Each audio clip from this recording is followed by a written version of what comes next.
তো ভাই কোরিয়াতে আমাকে কেন ঢুকতে দিতে চায়নি? তাই একটা মধ্যবিত্ত ঘরের ছেলের মেইন প্রেশার কি থাকে, আমি কবে বাংলাদেশ ছাড়ো।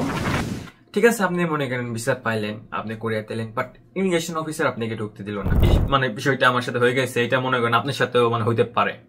তো আপনি যদি আপনার সাথে জানি এই বিষয়গুলো না হয়, তো তার জন্য এই জিনিসটা।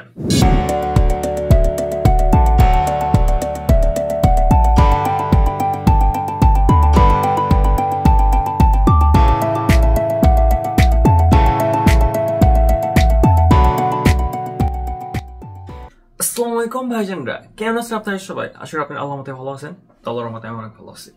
তো ভাই কোরিয়াতে আমাকে কেন ঢুকতে দিতে চায়নি, অথবা কি কারণে কোরিয়াতে আপনাকে ঢুকতে দিবে না? তো বিষয়টা হলো কি, ইমিগ্রেশন অফিসার। ঠিক আছে, আপনি মনে করেন ভিসা পাইলেন, আপনি কোরিয়াতে এলেন, বাট ইমিগ্রেশন অফিসার আপনাকে ঢুকতে দিল না। কিছু কারণে আপনাকে ঢুকতে দিল না, যাতে মনে করেন তার সন্দেহ হয়েছে, তো এই কারণে আপনাকে ঢুকতে দিল না। তো ভাই এখন আমি শুরু থেকে শুরু করি আমার লাভ স্টোরি বলি। তো এটা অলমোস্ট 1.5 বছর আগের কাহিনী, যখন মনে করেন আমি আইলাম কোরিয়াতে। ঠিক আছে, আমি কোরিয়াতে মনে করেন প্লেন থেকে নামার পরে মনে করেন সবার সবার মতন আমি চাইতেছি তাদের পিছে। তো যাওয়ার পরে মনে করেন আমি লাইনে দাঁড়ানোর পরে আমাকে বলতেছে মহিলা, তো ওইখানে কি ইমিগ্রেশন অফিসার যে ছিল সবগুলা মেয়ে, একটাও কোনো ছেলে ছিল না, সবগুলা মাইয়া। তো ঠিক আছে, তারপরে আমার কইতাছে তুমি এটা নিয়ে আসো। তো এটা কি আমি আপনাদের পরে দেখাই দিন, সমস্যা নাই। আমার বলতেছে তুমি এইটা ফিল আপ করে নিয়ে আসো। ঠিক আছে, তার কথা মতন আমি গেলাম, যাই সেটা আমি একটু সময় নিলাম, কারণ আমি যেহেতু নতুন আমার একটু সময় লাগছে। তো মনে করেন ওটা আমি সুন্দর করে ফিল আপ করে নিয়ে এলাম। নিয়ে আসার পরে আমি আবারও দাঁড়াইলাম। তো দাঁড়ালাম এখানে একটু বিলালই, একটু টেবিলে লই। তো মনে করেন আমি দাঁড়াইলাম, আমাকে সে বলছিল যে তুমি ডাইরেক্ট আমার কাছে এসে পড়ো, তোমার দাঁড়াইতে হবে না। সে আমাকে বলে দিচ্ছিল, মহিলাটা ভদ্র মহিলা ছিল। তো তারপরে মনে করেন আমি তার কথা মতনই গেলাম, যাই সেটা দাঁড়াইলাম। তো তাদের চেহারা দেখতে মনে করেন সেম। তো আমি মনে করেন তার পাশের জনের কাছে গেছি, যে সেটা দাঁড়াইছে। আমি বলছি ম্যাম আপনি আমাকে বলছিলেন যে তুমি ডাইরেক্ট আসো। তো ওই মহিলা তোমাকে বলে নাই কে যে না তুমি ডাইরেক্ট আসো? তো সে আমাকে বলতেছে না আমি তোমাকে বলি নাই কে। তো ঠিক আছে, গেল। পরে আমি আবার লাইনে দাঁড়ালাম, তারপর তার কাছে এলাম। তারপরে আমি তাকে সুন্দর করে আমি যেটা ফিল আপ করছি, এটা হলো অ্যারাইভাল কার্ড। সমস্যা নেই ভাই, আমি এটা আপনাদের পরে বুঝাই দিব। তো মনে করেন আমি দাঁড়াইলাম, দিলাম এটা। তো সে আমাকে সবকিছু দেখলো, আমার নাম দেখলো, আমার সবকিছু আমি ছেলে না মেয়ে দেখলো। তো দেখার পরে সে যে জিনিসটা ফোকাস করছে সেটা হলো আমার অ্যাড্রেস। তো সে আমার অ্যাড্রেসটা মনে করেন সার্চ দিছে। তো সার্চ দেওয়ার পরে কি সে দেখলো যে আমার অ্যাড্রেসটা পাইতেছে না। ঠিক আছে, পাইতেছে না। তো পরে আমাকে বললো যে তোমার অ্যাড্রেসটা আমি পাইতেছি না, তোমার অ্যাড্রেসটা নাই। এমনি বলতেছে তোমার অ্যাড্রেসটা নাই, there is no on this location, something like that, there is no location. তো ঠিক আছে, তো পরবর্তীতে আমি সাইডে দাঁড়ানোর পরে আমার ভাই যে আমার ভাই লোকেশনটা দিছিল। তো ভাইকে আমি কল করতেছি, আর ভাই মনে করেন ব্যস্ত মানুষ, কারণ সে তার একটা দোকান ইউজ করে, স্বাভাবিক ব্যস্ত থাকবো। তো মনে করেন সে আমাকে 10 মিনিট পরে আমাকে নক দিছে, আমি কল দিছি অনেকগুলা। তো নকছে, পরে বললো সাকিব ভাইয়া কি হয়েছে? পরে বললাম ভাই এমন এই লোকেশনটা পাইতেছে না। ওই কি আচ্ছা ঠিক আছে। তো ভাই করছে হলো কি, মনে করেন ওটা কোরিয়ানে লেখা সেই লেখছে, টাইপ করছে, লেখে আমার দিছে, যে কারণে কোনো একটা ভুল হয়েছিল। তো ভাই বললো যে সাকিব তুমি ওই মহিলাটাকে, তো আমি কথা বলি তার সাথে। তো আমার ভাই তারপর তার সাথে কথা বললো। তো বলার পরে তারপর তার কাছে লোকেশন সব সুন্দর করে দিল, বুঝাই দিল। তো তারপরে সে মনে করেন ঠিক আছে কনভিন্স হইলো। তো হওয়ার পরে সে আমাকে মনে করেন আমার কি নিছিল, আমার খালি পাসপোর্টটা নিছিল, ভিসা অফিসার আমার ভিসা কপি নিয়ে নাকি আমার জাস্ট আমার পাসপোর্টটা নিছিল। তো নেওয়ার পরে সে মনে করেন আমাকে বলল যে তুমি কি ক্যাংসেং ইউনিভার্সিটির? আমি বললাম হ্যাঁ ম্যাম আমি এই ইউনিভার্সিটি, কারণ ওর কাছে সব তথ্য আছে, আমার যে পাসপোর্টের নাম্বার, তো ওইটা দিলে ওই ওর পোর্টালে সার্চ করছে, সবকিছু পেয়ে গেছে। আমার ভিসা আমার ভিসা কপিও নেই নাকি ওই মহিলাটা। তো ঠিক আছে, পরবর্তীতে আমার ছাড়লো। তো এখন যে বিষয়টা আমার সাথে হয়ে গেছে, এটা মনে করেন আপনার সাথেও হইতে পারে। তো আপনি যদি আপনার সাথে জানি এই বিষয়গুলো না হয়, তো তার জন্য এই জিনিসটা। তো এটা মনে করেন খুবই আপনি একটা গুরুত্বপূর্ণ। এটা হলো অ্যারাইভাল কার্ড। আপনি যে মনে করেন কোরিয়াতে আইছেন, আপনি কোন উদ্দেশ্যে তো আইছেন, আপনি কোন জায়গায় যাইতেছেন, আপনি আপনি স্ট্যাটাস কি। তো এটাই মনে করেন এই কাহিনীটা। তো এটার 2টা পার্ট আছে। তো পার্টগুলো আমি আপনাদের মনে করেন স্ক্রিনে আপনাদের সুবিধার্থে আপনি যেন ইজিলি বুঝতে পারেন, প্লাস আপনারা ইজিলি ফিল আপ করতে পারেন। তো এই যে আমি বললাম আপনাদের। তো সর্বপ্রথম এখানে যে পার্টটা আছে, এখানে 2টা পার্ট। আচ্ছা আমি বলি, এই যে হাউ আচ্ছা, এটা শুরু থেকে মানে শুরু করি। তো এখানে মনে করেন দুইটা পার্ট, একটা আছে মনে করেন শুরুর পার্টটা অ্যারাইভাল কার্ড।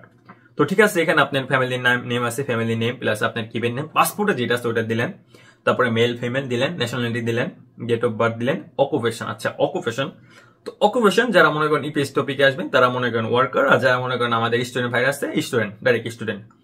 তো অ্যাড্রেস ইন কোরিয়া। আচ্ছা, অ্যাড্রেস ইন কোরিয়া এখানে মনে করেন আপনারা যদি পারেন, মানে পারেন যদি পারেন, এটা মনে করেন আপনারা কোরিয়ান ভাষায় লিখে দিবেন। তো আপনাদের মনে করেন যে ভাইরা অথবা যা কিছু আছে কোরিয়ান অ্যাড্রেস দিব, তো দিলে মনে করেন আপনারা কোরিয়াতে লিখে দিবেন। হ্যাঁ, এখন একটা কথা আছে যে অনেক ভাইরা মনে করেন ইমার্জেন্সি মানে টিকিটটা কেটে ফেলায়, তো তাদের চিন্তা থাকে কি আমি বাংলাদেশ ছাড়ো মোট কথা, মানে পরবর্তীতে ওইখানে আমি যাই কেমনি থাকুম, এটা পরে বিষয়। তো এইখানে আপনারা কি করবেন, মনে করেন আপনার টিকিট করলেন, ঠিক আছে, আপনারা কোনো মানে অ্যাকোমোডেশন নিলেন না, অথবা মোটেল কোনো অথবা নিলেন না, কিছু নিলেন না।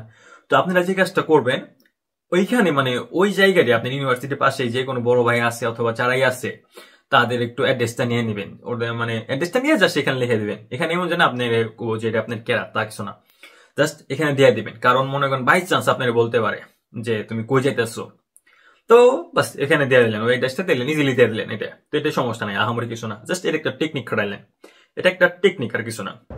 তো গেল, তারপর লেখা আছে পারপোজ অফ ভিজিট। আচ্ছা, তো পারপোজ অফ ভিজিট, তো এখানে যা আছে সবকিছু আছে, বাট আপনি স্টুডেন্ট, মানে আমরা তো বেশি পোলা মানে স্টুডেন্ট, আমার ভিডিওটা মানে দেখতেছেন তারা স্টুডেন্ট।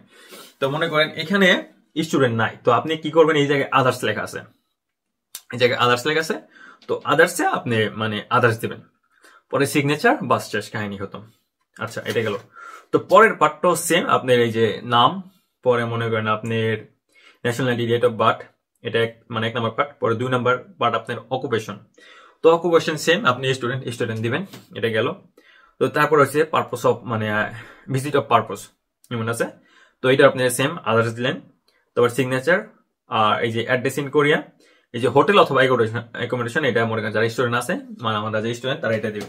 আর বাকিরা মানে যারা এই টপিকে মানে আসবেন তারা মনে করেন যে যেভাবে আসেন ওইভাবে এই জায়গায় অ্যাড্রেস ইন কোরিয়া এটা দিয়ে দিবেন। তো এটা এই বিষয়, মানে ভাই বিষয়টা হয়েছে এমন যে আমার সাথে যে যা হয়েছে আপনার সাথে মানে যে হবে অথবা হইতে পারে, মানে এমন কিছু না, আমার সাথে হয়েছে আপনার সাথে না হইতে পারে, আবার দেখা হয়েছে আমার সাথে হয়েছে আপনার সাথে হইতে পারে। তো ভাই কি মনে করেন, আমরা যখন মনে করেন একটা ছেলে অথবা মেয়ে মানে এক জায়গায় আসি, নতুন একটা আসি, তো আমাদের মনে করেন ভিতরে একটা মানে ভয় ভয় মানে কাজ করে, মানে কিভাবে কি করুম ই করুম। তো সেম জিনিসটা চলো আমার সাথে, যেহেতু আমি যা বুঝতে পারলাম, ওই মহিলা, আমি ওই যে লাইনে দাঁড়াইছিলাম, তো সে মানে তার সাথে একটু কথা কাটাকাটি হয়েছে, তো তার জন্য সে আমার যাচাইছে, মানে আমার যাচাইছে দেখে যে আপনার লগে মানতে হইব এমন কিছু না। বাট আমি এই যে এটা যেটা বলে দিলাম, এটা আপনারা যারা মনে করেন সোল মানে এয়ারপোর্টে আসবেন, তো ওদের এটা থাকতে পারে, মানে আমার ওই সময় ছিল, তো আমি মানে বিশ্বাস করি এখনো আপনাদের মনে আছে। তো এইগুলা মনে করেন নিয়ম অনেক কিছু চেঞ্জ হয়, তো এটা আপনারা শিখে রাখেন, এটা শিখে রাখেন যাতে মনে করেন কোনো আসলে সমস্যা নেই, শিখতে তো ভাই মনে করেন কোনো সমস্যা নেই, তাই না? যেহেতু শিখলে যেহেতু আপনাদের মনে করেন ভালো হয়, কারণ ওইখানে মনে করেন আপনাদের কোনো চুদির ভাই নাই, ইমিগ্রেশন ছাড়া মনে করেন ইমিগ্রেশন অফিসার ছাড়া কোনো চুদির ভাই নাই যে আপনারা মনে করেন বাঁচাইব। ওর যদি মানে খারাপ লাগে, মানে ওর যদি কোনো জায়গায় কম লাগে, মানে কম লাগে অথবা ওর লগে মনে করেন কিন্তু মানে কিছু একটা আপনার কথা মনে করেন এরা লাগছে, তো ওই আপনাদের যাচাইব, আপনারা ছাড়বো না। আমারে মনে করেন ওই 15 মিনিট ওই দাঁড়া করে রাখছিল ওই মহিলাটা মারে, আমি ওই ভাইরে কল দিছি সবকিছু দিছি, তারপর আমার ছাড়ছে ইমিগ্রেশন অফিসার, ওই জায়গায় মনে করেন কেউই কেউ না মোট কথা। তো এটা শিখে রাখেন ভাই আমার, আমি মনে করি যে আপনার উপকারে লাগবো, উপকারে না লাগলেও মনে করেন একটা শিখা ভালো আমি মনে করি। তো আমার যারা ভাই বোনরা আছেন এটা মাস্ট সুন্দর করে ফিল আপ করবেন, যাতে মনে করেন আপনাদের মানে লাইফটা ইজিলি আপনারা ইউজ করতে পারেন এখানে। বাস ওখানে পার করার পরে আপনি কোরিয়াতে মনে করেন বাস আপনার লাইফ মনে করেন আপনাদের মতো। তো এটাই ভাই আমার যেগুলো বললাম আমার সাথে হয়ে গেছে, তো এটা আমার ব্যক্তিগত অভিজ্ঞতার দিকটা আমি বললাম ভাই আপনাদের সাথে। তো এটাই ভাই সব মিলায় আরেকটা কথা বলে রাখি, আমি এটা বলতে চাই, মনে করেন আমাদের অনেক ভাই বোন আছেন যে জানা মনে করেন মানে তাদের মেইন উদ্দেশ্য থাকে যে বাংলাদেশ ছাড়া, মানে মাথায় একটা মধ্যবিত্ত ঘরের ছেলের মানে মেইন প্রেশার কি থাকে, আমি কবে বাংলাদেশ ছাড়ুম, মানে কবে আমি মানে যাবো, কারণ ও মানে মাথায় একটা বোঝা থাকে ওই সময়, এটা আমি জানি, কারণ আমারও ছিল।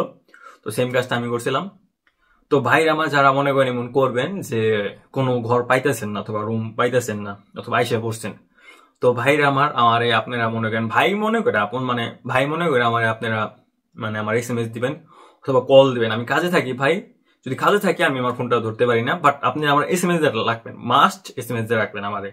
আমার ফেসবুক আছে, হোয়াটসঅ্যাপ আছে, অথবা ইনস্টাগ্রাম আছে, আপনারা আমার মনে করেন ওখানে দিয়ে রাখবেন যে ভাই আমি আসতে আসছি, ভাই আপনি আমাকে একটু সাহায্য করেন। তো ভাই ইনশাল্লাহ আমি সাহায্য করবো আপনাকে, আমার আপন ভাইয়ের মতন সাহায্য করবো। আমারে ভাই একটা টাকাও দিতে হবো না, মানে আপনি ভাই ভাইয়ের কাছে থাকবো, মানে ভাই ভাই রুমে থাকবো, খাইবো, কোনো সমস্যা নাই আমার কাছে, মানে আমার কোনো টাকা পয়সা দিতে হবো না ভাই, এটুকুই ভাই। ভালো থাকবেন দর্শক ভাই, দেখা হবে পরের ভিডিওতে। আল্লাহ হাফেজ ভাই জানরা।